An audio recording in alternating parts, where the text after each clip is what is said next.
Morning, supervisors, Mr. Van Wagenen, Mr. Priamos. Happy New Year. I'd love to be doing anything but giving this report going into year 3. But as we currently stand today, 901 COVID positive, and this runs 1 day behind. So 901 COVID positive, that's a 77% increase over the last 10 days.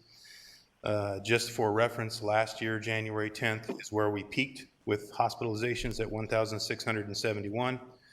As of yesterday, we had 139 COVID positive in the ICU. That's about a 48% increase in the last 10 days.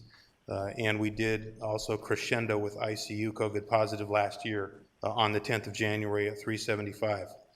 Of the folks that are in the ICU, 59% of those patients are on ventilators, and our overall ventilator utilization with the resources that we have on hand is about 33%. So that's good news and very much different from some of the previous surges that we have seen.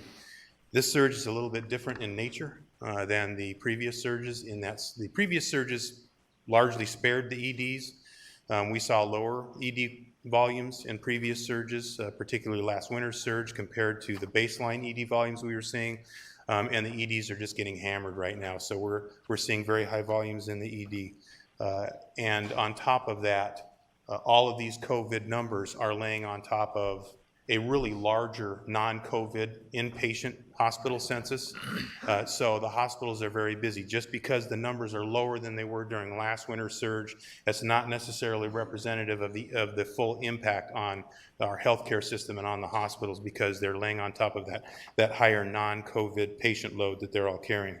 Overall system capacity, we are at 81% of licensed beds and 91% of licensed ICU beds. Now that's across the system.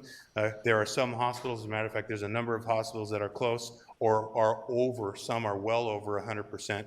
All of those facilities have implemented their surge plans. They found additional space, additional staff. Staff remains a challenge, and then of course additional equipment to be able to support patient care as part of those surge planning. As I mentioned, ED call volume, just as for reference, is about 26 to 3,000 a day across the system, and about 28% of that is actually COVID related. For reference, in the 2021 surge, it was about 2,000 to 2,400 per day. So as I mentioned, a lot of higher ED volume. We are seeing EMS system, some very severe EMS system impacts, particularly when it comes to ambulance offload delays. So that's an issue that will be taken up later on with an agenda item in the board meeting, as well as some staffing issues with the ambulance provider. Skilled nursing facilities are also starting to report that they are having some issues with staffing, and we are continuing to support them to the degree that we can and push those staffing resource requests up to the state of California. The state is also working on doing a build out to be able to have additional surge capability, working with some skilled nursing facilities to place state staff there so they can take, if they have the capacity, to be able to offload from some of the other SNFs that are having more severe staffing problems.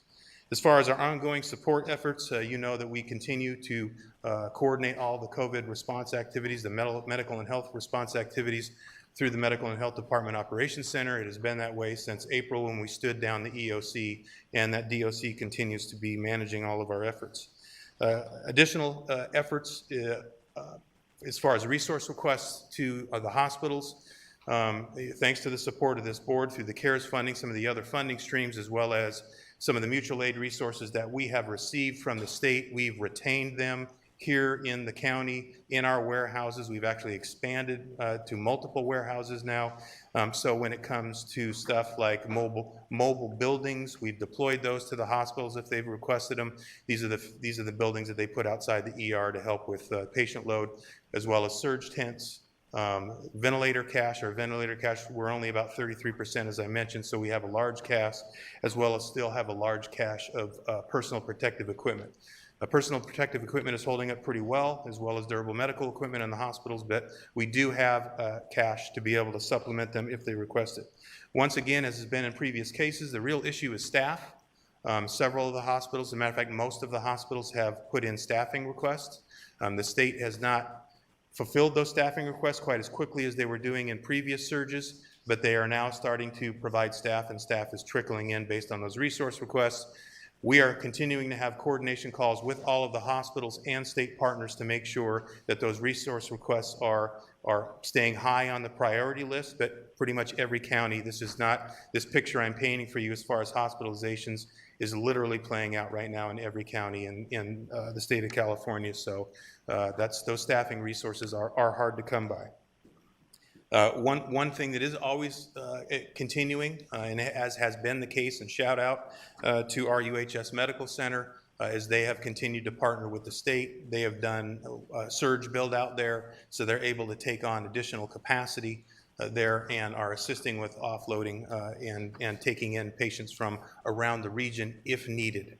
But they are extremely busy over there. They are holding the highest patient load of any hospital in the county. As a matter of fact, I think Jen told me, I don't know if she's here, but I think there were close to 500 patients in the hospital yesterday. As far as, and I already mentioned the coordination calls. So that's pretty much our report for today, but I'm able to answer any questions that you may have. Thank you, Bruce. And any questions from the board, any of the three virtually? How about you, Kevin?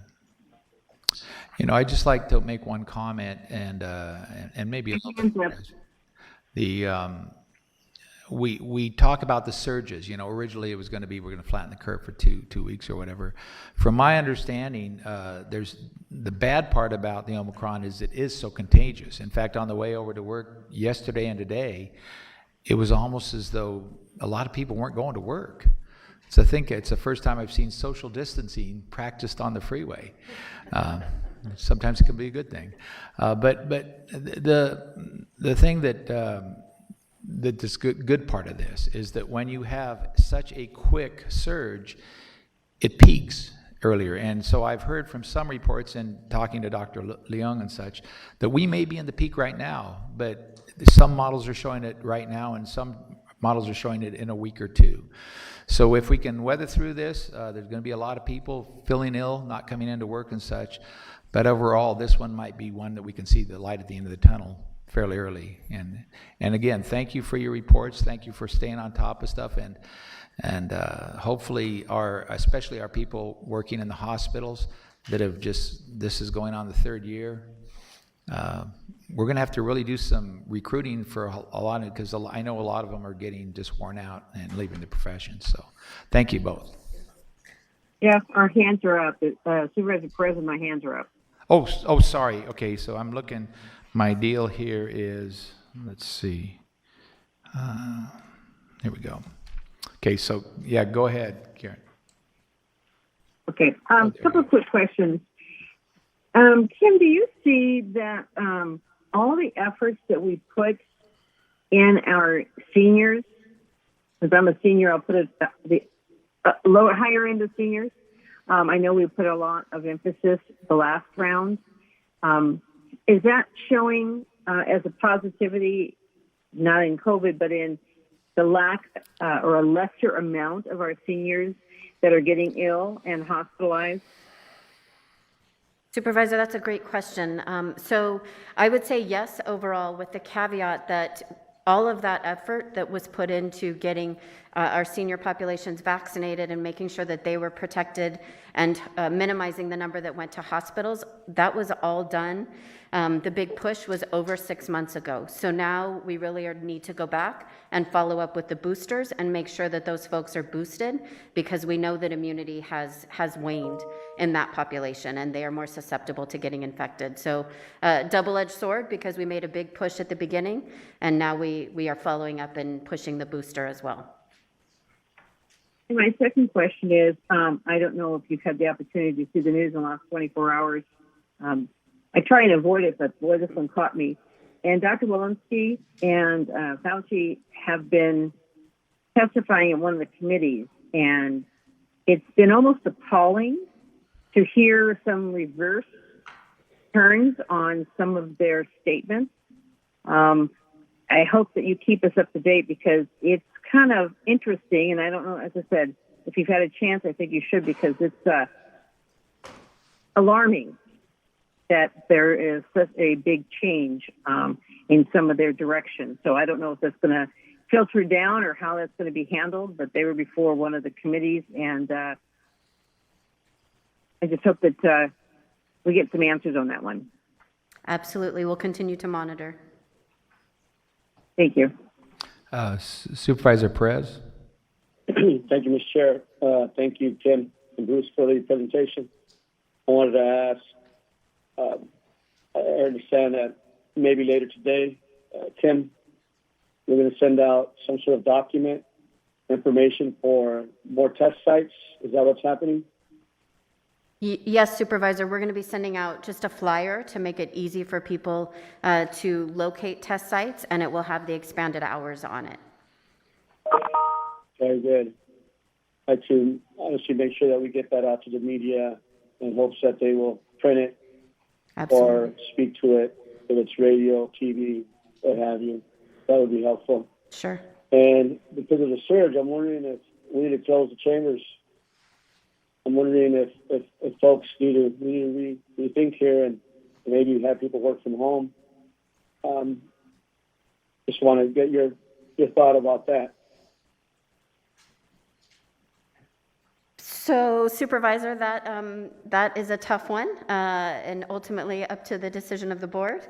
I think it's a balance between being able to provide county services that are critical and keeping folks safe. And I think that as a county, we have implemented a lot of things to keep our staff safe, including making testing available. We have dedicated staff that just work with our county employees that may be either sick or exposed.